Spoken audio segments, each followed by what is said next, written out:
عظمت صحابہ کرام رضوان اللہ علیہم اجمعین کے سلسلے میں آج تیسرا پروگرام ہے۔ گزشتہ پروگرام میں صحابہ کرام رضوان اللہ علیہم اجمعین کی عظمت قرآن مجید اور صحیح احادیث کی روشنی میں بیان کی گئی تھی، جس سے یہ واضح طور پہ ثابت ہوا تھا کہ صحابہ کرام رضوان اللہ علیہم اجمعین کافروں پر بہت ہی سخت تھے اور آپس میں رحیم تھے، اور ان کا اکثر وقت نمازوں میں گزرتا تھا، گویا کہ وہ عبادت گزار تھے، اور وہ ہمہ اوقات اللہ تعالیٰ کا فضل اور اس کی رضا تلاش کرتے رہتے تھے۔ اس کے علاوہ اللہ تبارک و تعالیٰ نے قرآن مجید میں ان کے ایمان کی گواہی دی، مومنین کہہ کے انہیں پکارا ہے، انہیں خطاب فرمایا ہے، گویا کہ وہ مومن ہیں۔ ایمان کو ان کے دلوں میں مزین کر دیا، ایمان کو محبوب کر دیا، اور کفر اور نافرمانی اور ہر قسم کے گناہ سے انہیں بیزار کر دیا تھا۔ وہ تقوی اور پرہیزگاری جو ہے ان کے دلوں میں، ان کے رگ و پے میں سرایت کر گیا تھا۔ تقوی کے لحاظ سے وہ تقوی کے حقدار بھی تھے اور اس کے اہل بھی تھے۔ کئی فضیلتیں، کئی عظمتیں ان کی بیان کی گئی تھیں قرآن مجید کی واضح آیات کے ذریعے سے۔ آج آپ کے سامنے اکابر صحابہ کرام، جلیل القدر صحابہ کرام جو ہیں، ان میں سے چند صحابہ کرام رضوان اللہ علیہم اجمعین کے فضائل آپ کے سامنے بیان کیے جائیں گے، تاکہ آپ کو معلوم ہو جائے کہ صحابہ کرام رضوان اللہ علیہم اجمعین کی کیا کیا فضیلتیں ہیں، اللہ تبارک و تعالیٰ نے ان کو کن کن فضائل سے نوازا ہے۔ رسول اللہ صلی اللہ علیہ وسلم فرماتے ہیں، اپنی صحبت اور اپنی دولت سے مجھ پر سب سے زیادہ احسان کرنے والے ابو بکر ہیں، ابو بکر صدیق رضی اللہ تعالی عنہ۔ آپ دیکھیں حضرت ابو بکر صدیق رضی اللہ تعالی عنہ کے کتنے بڑے فضائل ہیں۔ اللہ کے رسول صلی اللہ علیہ وسلم کیا گواہی دیتے ہیں کہ اپنی صحبت اور اپنی دولت سے مجھ پر سب سے زیادہ احسان کرنے والے کون؟ ابو بکر صدیق رضی اللہ تعالی عنہ۔ اللہ تعالیٰ نے مجھے اپنا خلیل بنا لیا۔ اگر اپنے رب کے علاوہ اپنی امت میں سے میں کسی کو اپنا خلیل بناتا تو ابو بکر رضی اللہ تعالی عنہ کو بناتا۔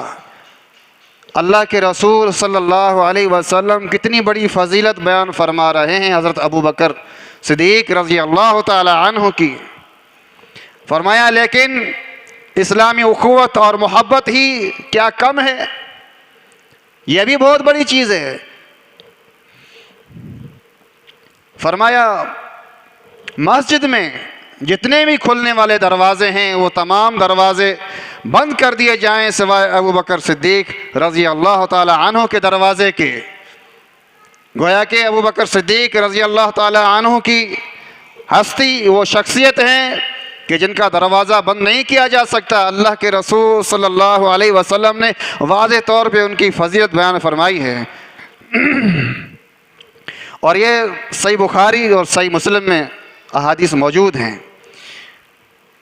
رسول اللہ صلی اللہ علیہ وسلم نے فرمایا جنت کے تمام دروازوں سے لوگوں کو بلایا جائے گا،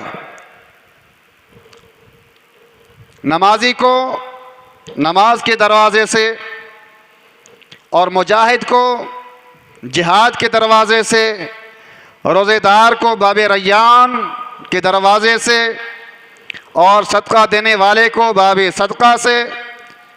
اور حضرت ابو بکر صدیق رضی اللہ تعالیٰ عنہ نے یہاں پر سوال کیا، جب آپ نے یہ بیان فرمایا کہ لوگوں کو تمام دروازوں سے الگ الگ بلایا جائے گا، تو یہاں پر انہوں نے عرض کیا، اے اللہ کے رسول صلی اللہ علیہ وسلم، میرے ماں باپ آپ پر قربان ہو جائیں، ہر دروازے سے بلانے کی کوئی خاص ضرورت تو نہیں ہے، پھر بھی کیا کوئی ایسا شخص ہے جو تمام دروازوں سے بلایا جائے؟ اللہ کے رسول صلی اللہ علیہ وسلم نے فرمایا، ہاں، اور میں امید کرتا ہوں کہ تم ان میں سے ہوں گے۔ یعنی ابو بکر صدیق رضی اللہ تعالی عنہ کی شخصیت وہ شخصیت ہیں کہ جن کو یہ فضیلت حاصل ہے کہ ان کو تمام دروازوں سے بلایا جائے۔ یہ بھی بخاری شریف اور مسلم شریف کی حدیث میں موجود ہے۔ ایک دن رسول اللہ صلی اللہ علیہ وسلم نے صبح کی نماز کے بعد فرمایا، ایک شخص بیل کو ہانکتا ہوا جا رہا تھا کہ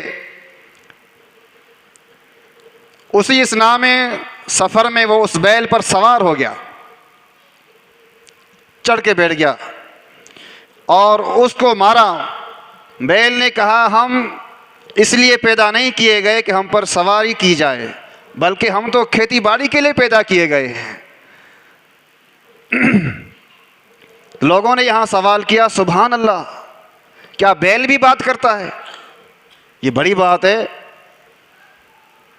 کہ بیل بھی بات کرتا ہے۔ ایک شخص بیل لے کر جا رہا ہے اور اس پر سواری کر دی، تو بیل بول پڑا کہ ہمیں اس لیے نہیں پیدا کیا گیا کہ تم ہمارے اوپر چڑھ جاؤ، سواری کرو، بلکہ ہمیں کھیتی باڑی کے کام کے لیے پیدا کیا گیا ہے۔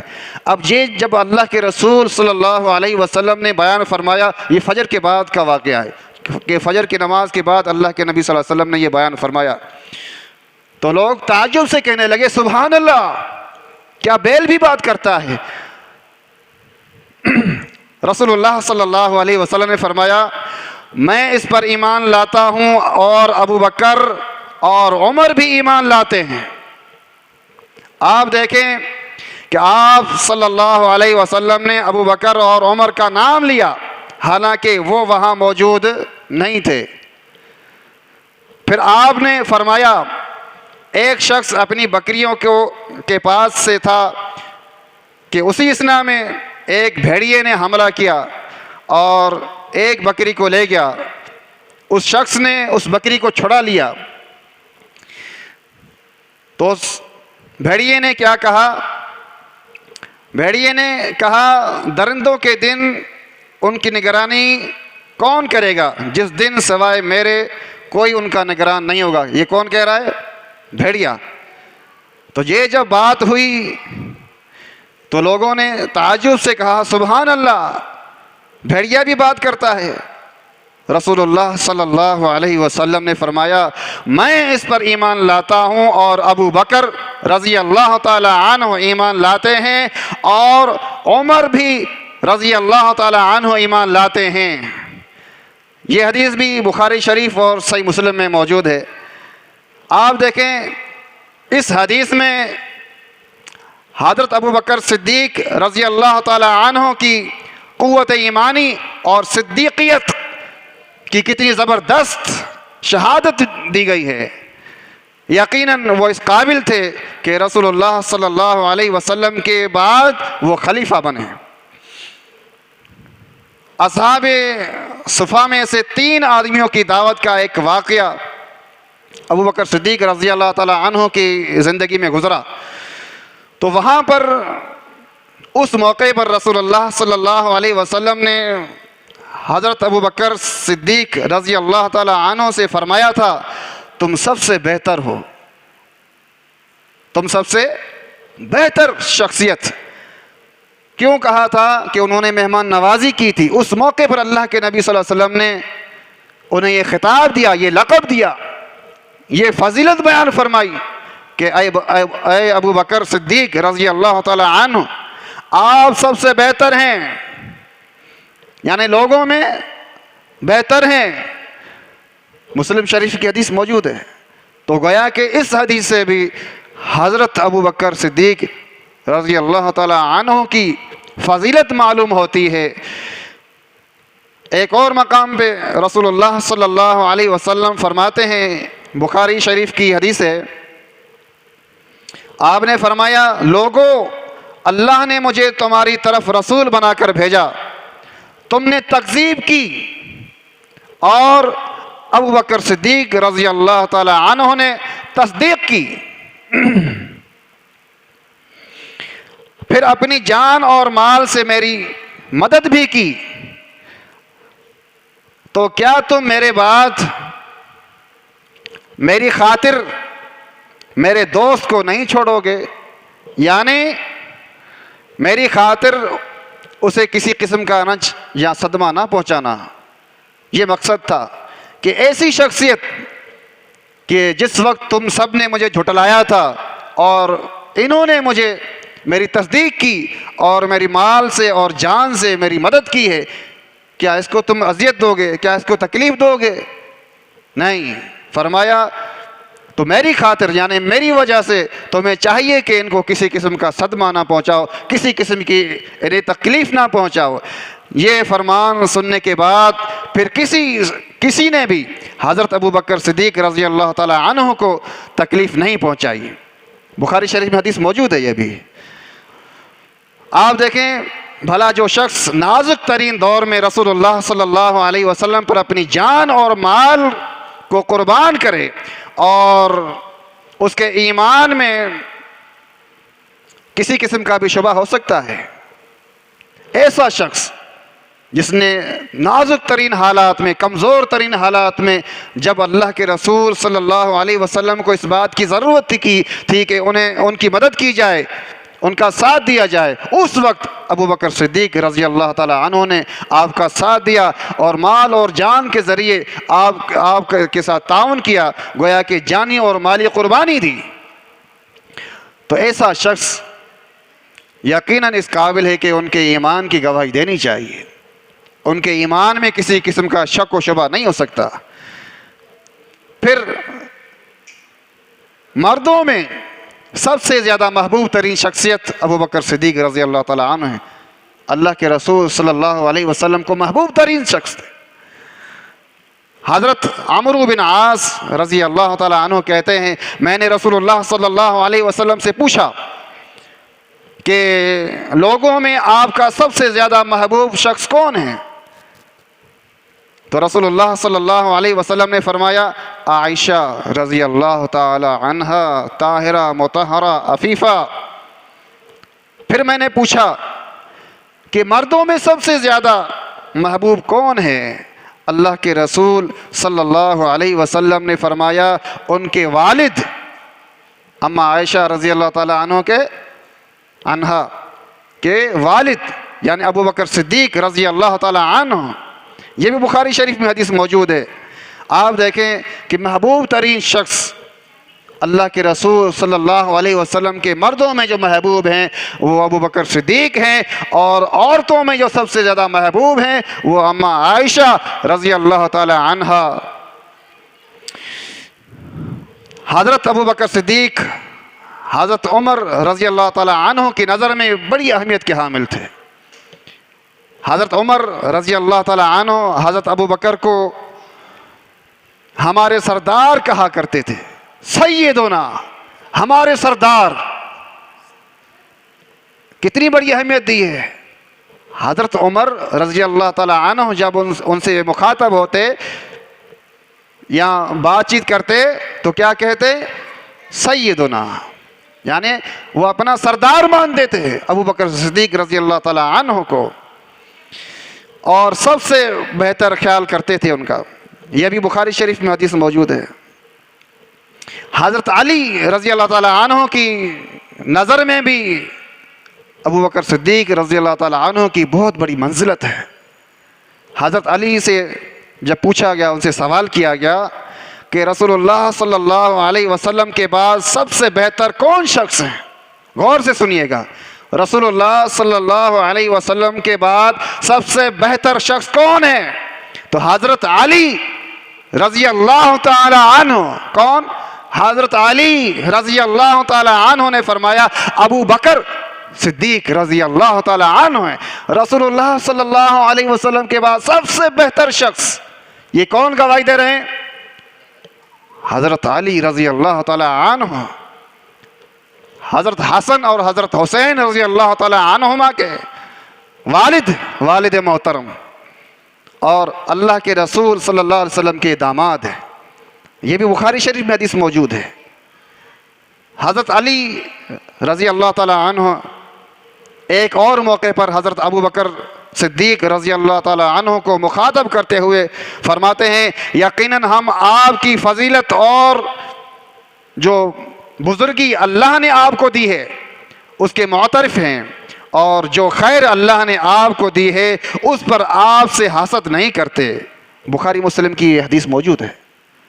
یہ کون کہہ رہے ہیں، کون گواہی دے رہے ہیں؟ حضرت علی رضی اللہ تعالی عنہ. آپ دیکھیں کتنے پرخلوص ہیں یہ لوگ کہ ایک دوسرے کی فضیلت کے معترف ہیں اور آپس میں کتنی محبت اور یگانگت رکھتے ہیں. نہ کوئی بغض ہے، نہ کوئی عداوت، نہ حسد، نہ انکار فضیلت.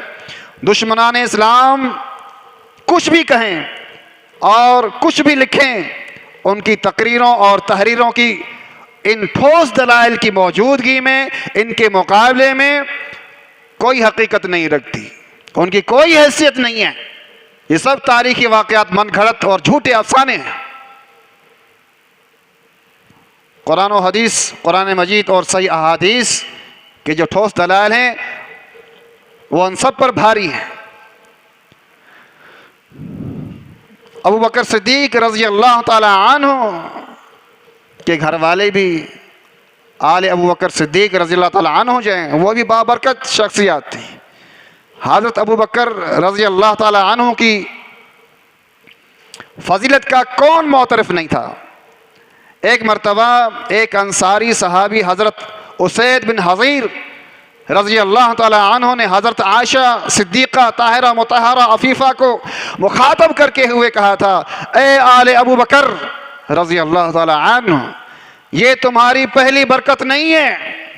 یعنی آل ابو بکر رضی اللہ تعالی عنہ کے ذریعے بہت سی برکتیں حاصل ہوئی ہیں، بہت ساری برکتیں اللہ تبارک و تعالی نے امت مسلمہ کو عطا فرمائی. اور یہ بھی بخاری شریف میں حدیث موجود ہے. بخاری شریف کا ایک اور واقعہ حضرت ابو بکر صدیق رضی اللہ تعالی عنہ کی شان کے سلسلے میں کہ انہیں جنت کی جب بشارت دی گئی، ایک دن رسول اللہ صلی اللہ علیہ وسلم چاہے عریس کی منڈیر پر پیر لٹکائے ہوئے تشریف فرما تھے. آپ بیٹھے ہوئے تھے کہ اتنے میں حضرت ابو موسیٰ اشعری رضی اللہ تعالی عنہ تشریف لائے اور انہوں نے سلام کیا اور واپس جا کر باغ کا جو دروازہ تھا وہاں جا کے دربان بن کے، چوکیدار بن کے وہ بیٹھ گئے اور دربانی کے فرائض انجام دینے لگے. تھوڑی دیر میں حضرت ابو بکر صدیق رضی اللہ تعالی عنہ آئے اور دروازہ کھٹکھٹایا. حضرت ابو موسیٰ اشعری رضی اللہ تعالی عنہ نے پوچھا کون ہے؟ انہوں نے کہا ابو بکر، میں ابو بکر ہوں. حضرت ابو موسیٰ نے کہا ٹھہریے. یہ کہہ کر وہ رسول اللہ صلی اللہ علیہ وسلم کے پاس آئے اور عرض کیا کہ اے اللہ کے رسول صلی اللہ علیہ وسلم، ابو بکر صدیق رضی اللہ تعالی عنہ تشریف لائے ہیں اور اندر آنے کی اجازت طلب کر رہے ہیں. تو رسول اللہ صلی اللہ علیہ وسلم نے فرمایا ان کو اجازت دے دو اور جنت کی بشارت دو. کس کی؟ جنت کی بشارت دو، جنت کی خوشخبری سناؤ.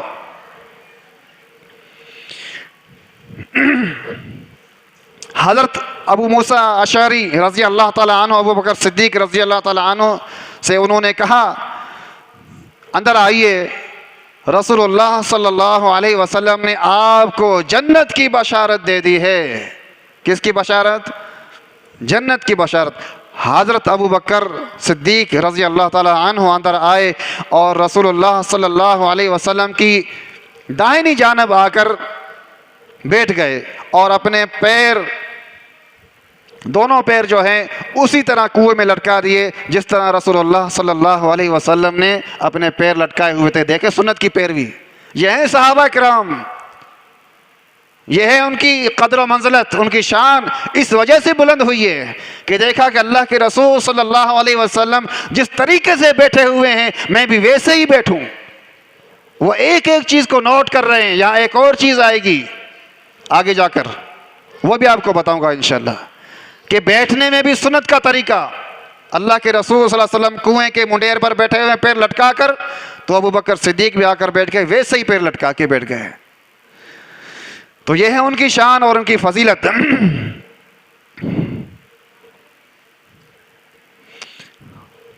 دربار رسالت سے صدیقیت کی سنت ابو بکر صدیق رضی اللہ تعالیٰ عنہ کو حاصل ہوئی ہے۔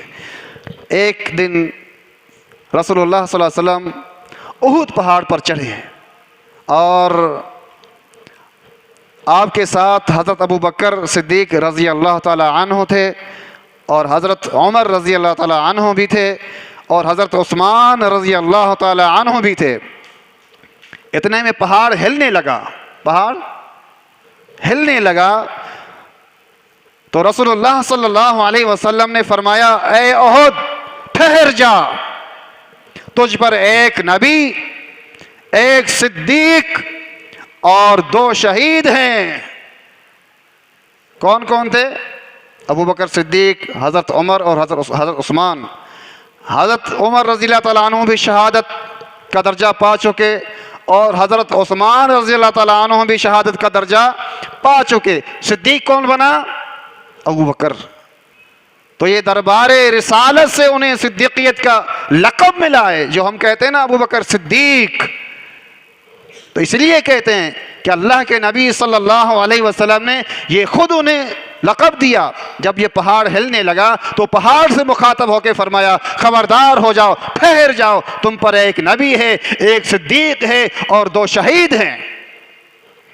کتنی بڑی فضیلت ہے ابو بکر صدیق رضی اللہ تعالی عنہ کی اور دیگر صحابہ کرام رضوان اللہ علیہم اجمعین کی۔ نبوت کے بعد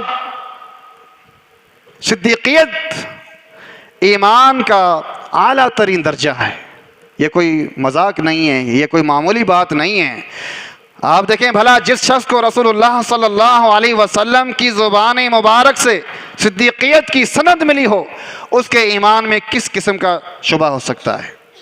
جس کو رسول اللہ صلی اللہ علیہ وسلم صدیق فرمائیں اور آپ ان کی تصدیق فرمائیں، صدیقیت کا لقب دیں اپنی زبان مبارک سے، کیا ان کے ایمان میں کوئی شک و شبہ ہو سکتا ہے؟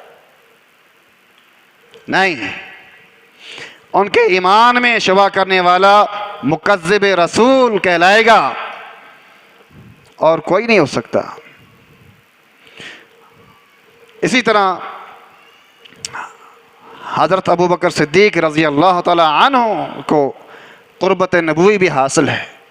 حضرت علی رضی اللہ تعالی عنہ فرماتے ہیں کہ میں اکثر رسول اللہ صلی اللہ علیہ وسلم سے سنا کرتا تھا، آپ فرماتے تھے میں اور ابو بکر اور عمر تھے، میں اور ابو بکر اور عمر تھے، یعنی قرابت آپ کو حاصل ہوئی ہے۔ کن کو؟ ابو بکر صدیق رضی اللہ تعالیٰ عنہ کو، یعنی اکثر اوقات آپ کے وہ ساتھ رہتے تھے۔ تو جب بھی آپ صلی اللہ علیہ وسلم خود گواہی دے رہے ہیں کہ فلاں جگہ پہ میں تھا، ابو بکر تھے، حضرت عمر تھے، گویا کہ قریب ہیں، تو یہ قرابت انہیں نصیب ہوئی ہے۔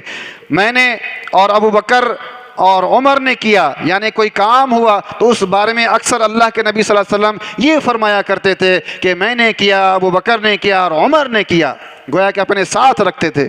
اور میں چلا اور ابو بکر اور عمر چلے، اس طرح کے الفاظات اللہ کے نبی صلی اللہ علیہ وسلم بار بار جو ہے بیان فرماتے تھے کہ جب کبھی جس موقع پر جو بات کرنی ہوتی آپ اس طرح سے اس کو، کسی واقعے کو، گزشتہ کسی عمل کو، کسی کام کو آپ بیان فرماتے تو ساتھ میں یہ تذکرہ بھی فرماتے کہ میں تھا، میرے ساتھ ابو بکر تھے، عمر رضی اللہ تعالیٰ عنہ تھے۔ تو یہ دیکھیں قربت نبوی صلی اللہ علیہ وسلم ابو بکر صدیق رضی اللہ تعالیٰ عنہ کو حاصل ہوئی ہے۔ اس حدیث سے، یہ بخاری شریف کی حدیث ہے، یہ ثابت ہوا کہ حضرت علی رضی اللہ تعالیٰ عنہ کو حضرت ابو بکر صدیق رضی اللہ تعالیٰ عنہ اور حضرت عمر رضی اللہ تعالیٰ عنہ سے کس قدر پرخلوص محبت تھی، لیکن دشمنان اسلام نے اس کو کیا سے کیا بنا دیا، آپس میں دشمن بنا کر لوگوں کے سامنے پیش کر دیا کہ ایک دوسرے کے ساتھ بغض رکھتے تھے، ایک دوسرے کے ساتھ حسد کرتے تھے، ایک دوسرے کے مخالف تھے، وغیرہ وغیرہ۔ آپ دیکھیں صحیح احادیث کی روشنی میں ان کی فضیلت کیسے بیان ہو رہی ہے، وہ تو آپس میں شیر و شکر تھے، ایک دوسرے کی قدردانی کر رہے ہیں۔ جنت کی 2 بار بشارت ملی ہے حضرت ابو بکر صدیق رضی اللہ تعالیٰ عنہ کو۔ ایک دن رسول اللہ صلی اللہ علیہ وسلم نے پوچھا آج کون روزے سے ہے، آج کون روزے سے ہے؟ حضرت ابو بکر صدیق رضی اللہ تعالیٰ عنہ نے کہا میں روزے سے ہوں۔ پھر رسول اللہ صلی اللہ علیہ وسلم نے فرمایا آج جنازے کے ساتھ کون گیا؟ حضرت ابو بکر صدیق رضی اللہ تعالیٰ عنہ نے کہا میں۔ رسول اللہ صلی اللہ علیہ وسلم نے پوچھا آج مسکین کو کھانا کس نے کھلایا؟ حضرت ابو بکر صدیق رضی اللہ تعالیٰ عنہ نے کہا میں نے۔ رسول اللہ صلی اللہ علیہ وسلم نے پوچھا آج بیمار کی عیادت کس نے کی؟ حضرت ابو بکر صدیق رضی اللہ تعالیٰ عنہ نے عرض کیا میں نے۔ رسول اللہ صلی اللہ علیہ وسلم نے فرمایا جس شخص میں یہ چیزیں جمع ہو گئیں وہ جنت میں داخل ہو گیا۔ اللہ اکبر، وہ جنت میں داخل ہو گیا۔ تو یہ فضیلت ابو بکر صدیق کو حاصل ہوئی کہ نہیں ہوئی؟ اور وہ بھی کن کی موجودگی میں؟ اللہ کے نبی صلی اللہ علیہ وسلم کی موجودگی میں یہ ساری فضیلتیں ان کو حاصل ہو گئیں کہ ایک ہی دن میں انہوں نے یہ سارے کام کر دیے۔ تو اللہ کے نبی نے کیا فرمایا؟ جس کو یہ ساری چیزیں حاصل ہو جائیں، جس کے اندر یہ ساری باتیں جمع ہو جائیں، وہ جنت میں داخل ہو گیا۔ مسلم شریف کی حدیث ہے۔ تو یہ فضیلت بھی ابو بکر صدیق رضی اللہ تعالیٰ عنہ کو حاصل ہے، یہ بشارت بھی ان کو حاصل ہو گئی۔ حضرت ابو بکر صدیق رضی اللہ تعالیٰ عنہ حضرت انس رضی اللہ تعالیٰ عنہ کی نظر میں بھی بڑی قدر و منزلت کے حامل تھے۔ حضرت انس رضی اللہ تعالیٰ عنہ کہتے ہیں کہ میں نے رسول اللہ صلی اللہ علیہ وسلم ابو بکر اور عمر کے عمل جیسے عمل تو نہیں کیے، لیکن کیونکہ میں ان لوگوں سے محبت کرتا ہوں اور اس لیے میں امید کرتا ہوں کہ میں آخرت میں ان کے ساتھ ہوں گا۔ حضرت ابو بکر صدیق رضی اللہ تعالیٰ عنہ کی فضیلت پر اجماع صحابہ ہے، یعنی تمام صحابہ کرام ان کی فضیلت کے معترف ہیں۔ حضرت عبداللہ بن عمر رضی اللہ تعالیٰ عنہ کہتے ہیں کہ ہم رسول اللہ صلی اللہ علیہ وسلم کے زمانے میں لوگوں کی فضیلت بیان کیا کرتے تھے تو ہم سب سے افضل ابو بکر صدیق رضی اللہ تعالیٰ عنہ کو سمجھتے تھے، پھر حضرت عمر رضی اللہ تعالیٰ عنہ کو سمجھتے تھے، پھر حضرت عثمان رضی اللہ تعالیٰ عنہ کو سمجھتے تھے۔ بخاری شریف میں حدیث موجود ہے۔ تو یہ ہیں ابو بکر صدیق رضی اللہ تعالیٰ عنہ کے فضائل جو آپ سماعت فرما رہے ہیں۔